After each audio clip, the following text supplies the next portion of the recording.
Okay, everybody, the dream team is back, and we're going to try and get this on video so we can start uploading these to YouTube. So if you're tuning in from YouTube, what's up?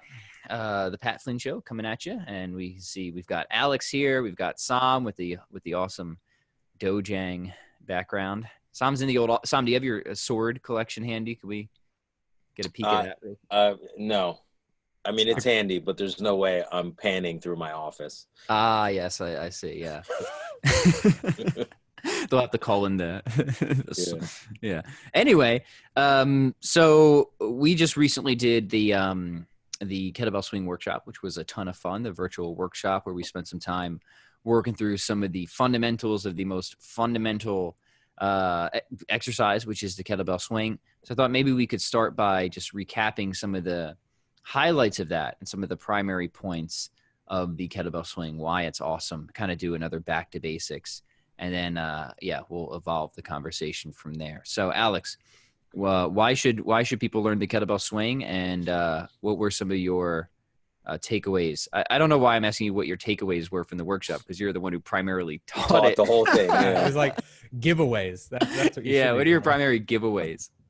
Well, okay. So the number one reason why to learn the kettlebell swing is because it is one of these movements that just has like an endless amount of carryover to a lot of other things.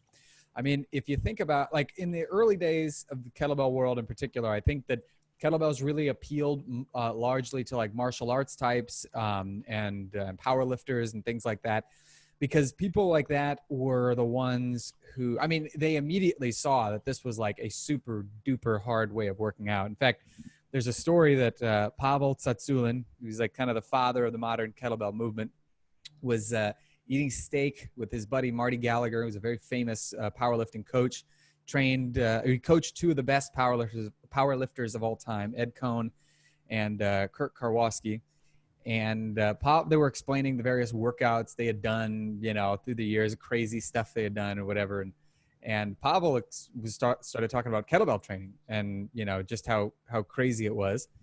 And in terms of the difficulty, just like a really tough type of workout. And so Marty's like, well, you should write about that. I think people would be interested. And he's like, Marty, you don't understand. This is the most painful kind of workout you could possibly imagine.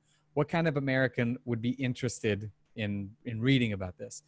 And Marty ultimately convinced him, and the kettlebell movement was kind of born from there. So there actually was a market for it. But because early on, the people who were drawn to it, again, there were the martial arts types. Sam's a great example because you started doing it in 2005, and this was just a few short years after the revolution, the kettlebell revolution, had sort of kicked off in the U.S.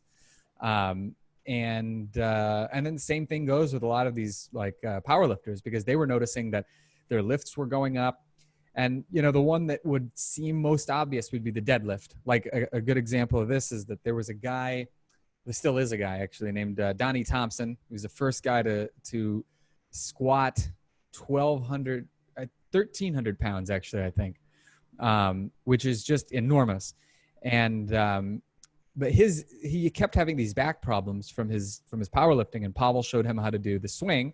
So he stopped deadlifting for like a year, and he just did swings, and he put like almost 100 pounds on his deadlift, but he also put something like close to 100 pounds on his bench press somehow. I have no idea how. But the amount of carryover it has to such an amazing array of things, the swing in particular, is and it's almost innumerable. I mean, it makes you more explosive. It teaches you the skill of tension and relaxation, which is like an essential athletic skill in almost any sport. It teaches you how to move through the hips rather than through the back or the knees, as a great many newer trainees tend to do. And it's just a lot of fun. It's not the sort of a thing that's going to really wear you down. You can do them daily or almost daily, and still have energy to do it tomorrow. So it's just, it's something you can really go all in on. Sold, brother. So Sam, from a martial arts perspective, what do you see the translation being there? The benefit of kettlebell training in general, or the swing specifically? The swing specifically is very interesting. So, just as an observation, it's to Alex's point about the bench press is, all of these things, it's really hard to sort of prove causal direction. this is, it's anecdotal and individual experience, but, over the last 3 or so months of this lockdown shutdown that we're in right now, or just getting out of, I really increased my swing volume, a lot more swings than I normally do, which, to be fair, isn't a ton normal. I'm not the type of person that does 300 to 500 swings a day normally. It's a variety of stuff. So I noticed 2 things. One, during the training, during the 3 months, that my lats were very sore from just doing swings. So like, okay, that's interesting. So when you bench press, there is a, like, to bench press properly, there is a high degree of back involvement, or at least there should be. Yeah. So, that's an observation of, like, hey, why would, maybe the bench press go up? So then you go to martial arts and it's like, okay, part of being able to hit somebody hard and effectively is that idea of linkage. And, to the outside observer, you might think that the pushing muscles are more important for punching, where it's actually, the back muscles and the connection through the body more than the specific pushing muscle, really enables you to hit harder. And hitting harder means being able to deliver more of your body mass into your target. Yeah. At speed. So, okay, what does that mean? All of that is, like, some exercise that we call the kettlebell swing somehow has benefit and application, even though it's a general movement. Observationally, there's a lot of benefit to specific applications, which, early on was very interesting. It's like, okay, so this is going to teach me how to move my entire body as a single unit. And that alone is a huge benefit to martial arts, right? It's all about controlling and moving the body in a technically correct and efficient way so that I can use my better technique, whatever that means, against an opponent. Yeah.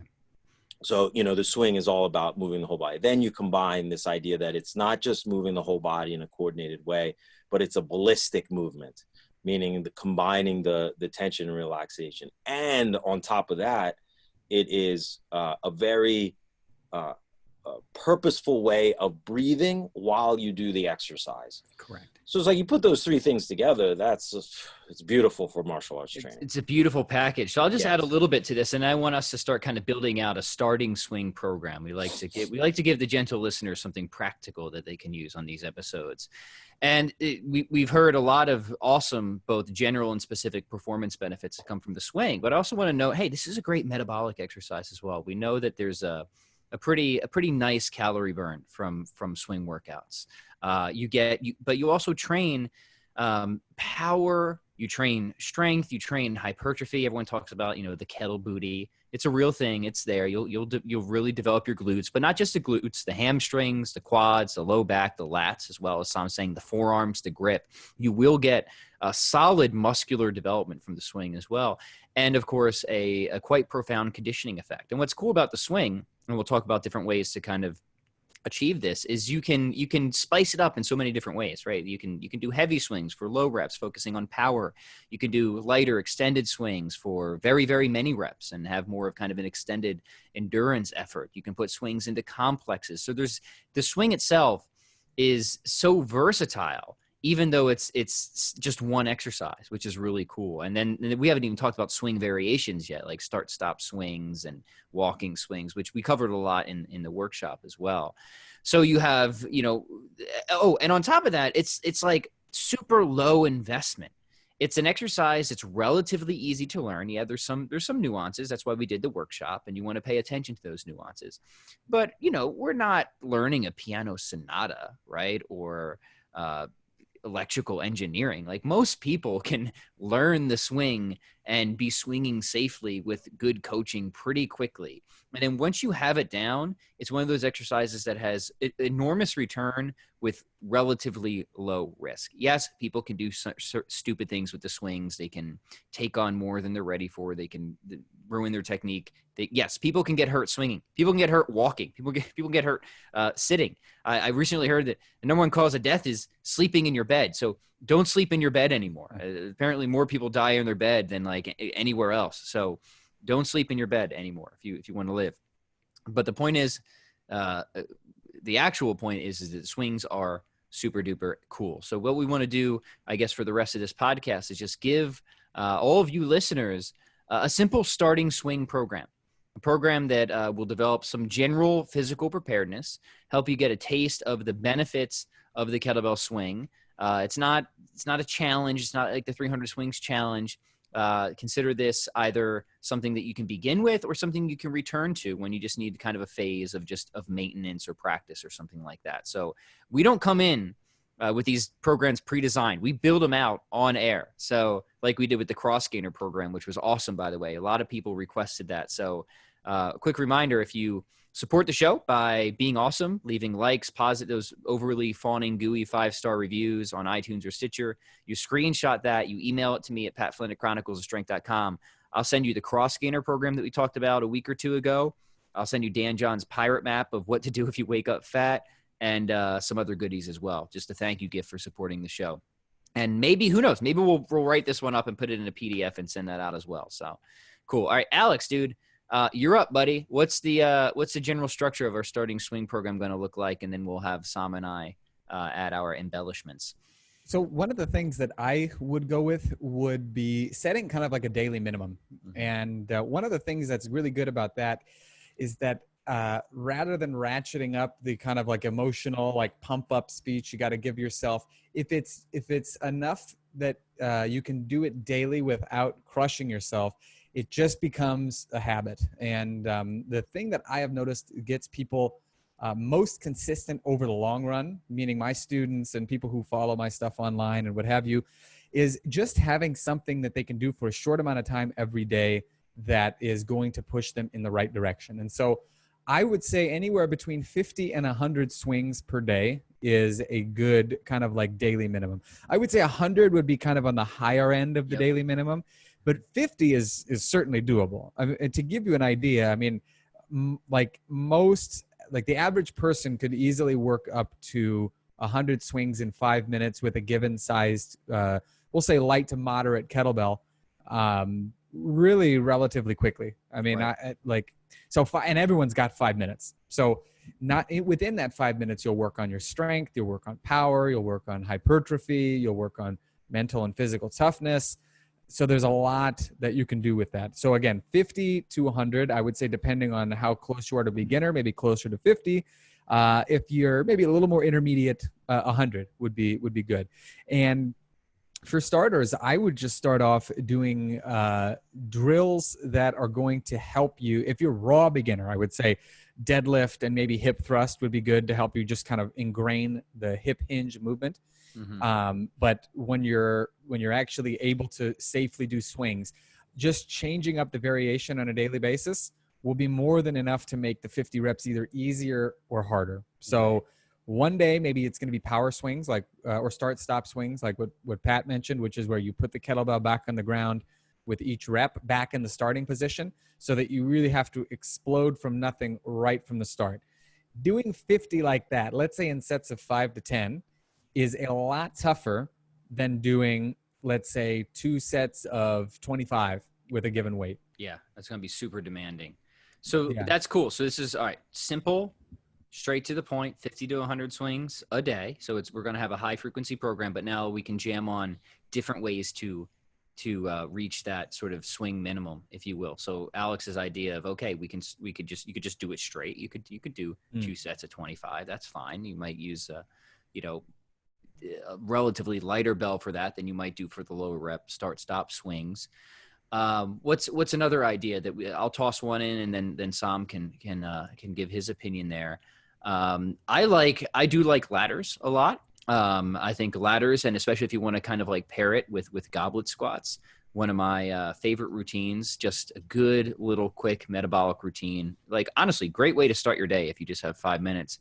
Just do 10 swings and like you could like keep goblet squats at like a fixed rep even. So it could just be 2. It doesn't even have to be a lot. Like 10 swings, 2 goblet squats, 9 swings, 2 goblet squats, 8 swings, 2 goblet squats, just so you have a little bit of that squatting to open up the hips and balance out the hinging, I think is nice. You could, if you wanted, get a little bit more aggressive with it. You could kind of ladder up the squats as if you're going down the swings. That's going to take longer.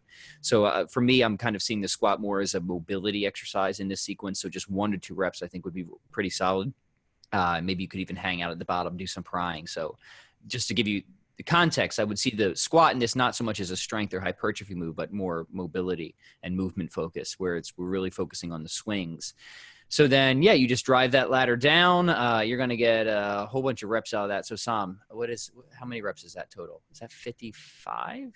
What number are you starting at? So 10 down to 1. Yeah, that's 55 reps. So it's n times n plus 1 divided by 2. Good. Glad to see my math is holding up well. Yeah, right. Sam, that never ever would have occurred to me. Yeah. Yeah. So there you go. So that's 55 reps there. You're right in between that 50 ground floor and 100 ceiling. So that's my contribution that you could throw into the mix. Sam, what do you got for us?